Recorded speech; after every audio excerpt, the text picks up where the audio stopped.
cette fois, nous sommes en compagnie de Véronique au Vieux Métier. Je vais vous laisser nous présenter un petit peu votre activité. Ça consiste en quoi alors?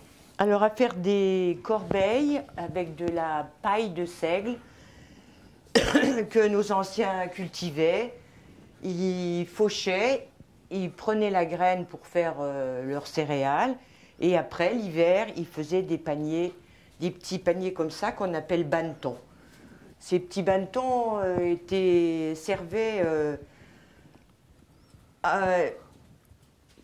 aux boulangers pour faire lever leur pâte à pain,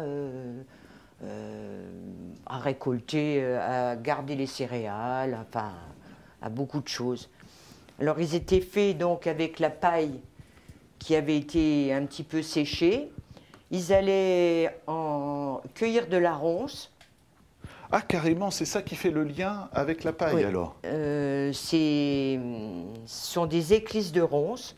Donc, une ronce, où c'est qu'elle est, ma ronce, elle est là.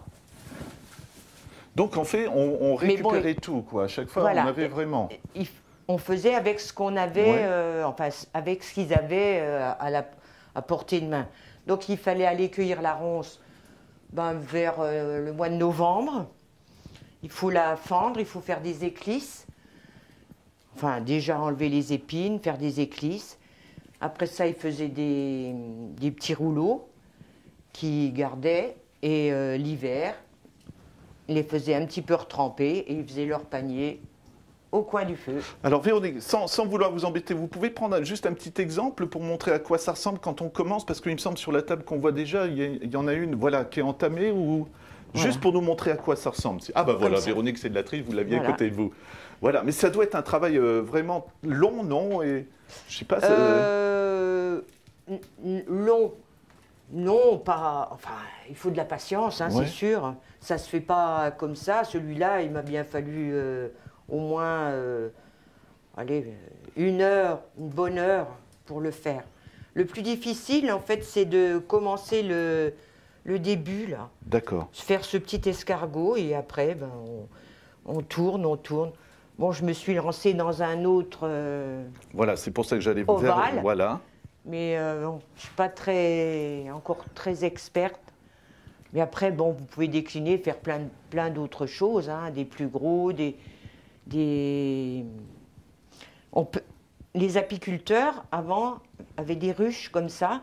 D'accord. Enfin, en paille, et ça revient énormément parce que, paraît-il, les abeilles préfèrent être dans un habitat naturel, on va dire, ouais. Et le miel, la quantité de miel est peut-être moins importante, mais est de meilleure qualité.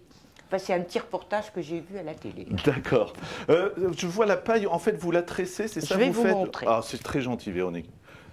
Bah, je vais prendre celui-là là-bas. Juste comme ça, on est un petit exemple. Est-ce que ça détend aussi quand on fait ça? Ça détend énormément. C'est ce que je me disais. Donc, bon, je mets un petit gabarit pour avoir à peu près toujours la même taille. Ça, c'est pas bien. On va dire qu'on n'a pas vu l'objet moderne. C'est comme de la couture, en fait. D'accord. Donc, on traverse comme ça et on passe le lien comme ça. C'est solide, là, la ronce, alors, du coup? La ronce, non. Non. Ça casse. Là, c'est quand même un travail assez ardu d'aller cueillir la ronce. Donc, nous, on a opté pour des liens un petit peu plus modernes. C'est de la paille, mais vous venez de me dire c'est de la sparterie. Je vais vous demander de nous expliquer ce que c'est, la sparterie. La sparterie, c'est en fait, nous, ici, dans nos régions, on emploie de la paille, mais dans les régions plus chaudes, on emploie une herbe qui s'appelle la sparte. D'accord. Ça ressemble un petit peu à ça. Ouais. Un petit peu. Hein. Ça, c'est de l'alpha, c'est ce que je viens de trouver là, que je mets un petit peu de temps en temps dans mes paniers. Mais la sparte, Mais ça peut se faire aussi avec de la lavande. Ouais. Ça dépend des régions finalement. On découvre la France comme ça, je me dis. Ça peut se faire avec de la molinie, ça peut se faire avec de la palène. J'ai même vu avec des épines de pin.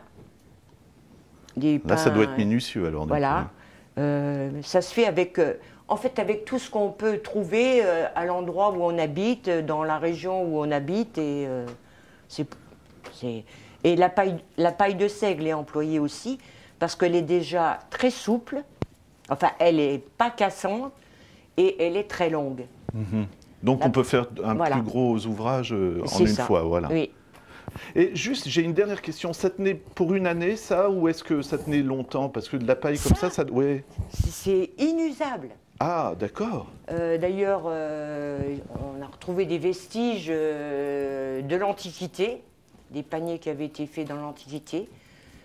Même un des sièges de Toutankhamon, qui avait été fait en paille. Donc ça a été retrouvé. Non, c'est... Si c'est conservé dans un endroit sec, parce que si ça va à l'humidité, ça moisit quand même un petit peu. Oui. Mais non, c'est très très solide. Et si on se le fait, est-ce que vous conseillez de mettre du vernis dessus ou de le laisser au naturel alors? Ah non, il faut laisser naturel. Faut laisser au naturel. Ah oui.